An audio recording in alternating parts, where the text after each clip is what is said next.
Saint Martin jetty থেকে আমরা সেরাদ্বীপের উদ্দেশ্যে রওনা হলাম।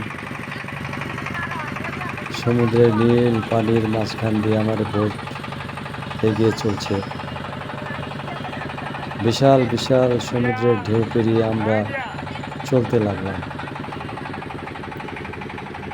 এত বড় বড় ঢেউ, আসলে সত্যি কথা বলতে সবাই ভয় ভয় পাইছিলাম, এটা সত্য।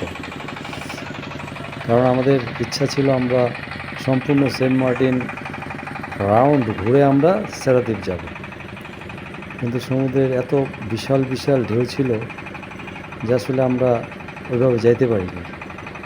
পরিশেষে আমরা বোটটা ঘুরিয়ে আবার সোজা পথে সেরাদ্বীপের উদ্দেশ্যে রওনা হলাম।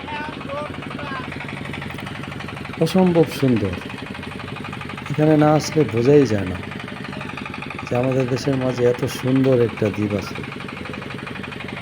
স্বচ্ছ পরিষ্কার সমুদ্রের পানি, সমুদ্রের মাঝে নীল দেখা যায়। যারা আসলে এখনো আসেন নাই তাদের প্রতি একটা অনুরোধ থাকবে, আসুন, দেখে যান, ঘুরে যান। আমাদের দেশের এত সুন্দর একটা জায়গা আছে, না আসলে বোঝাও যায় না, চিন্তাও করা যায় না।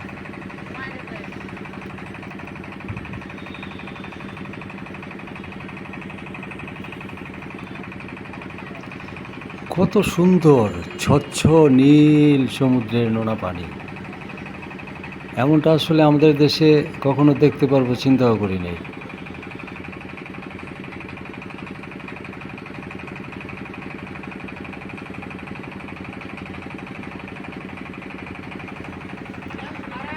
ওই যে দেখা যাচ্ছে আমাদের রিসোর্টস, কত সুন্দর।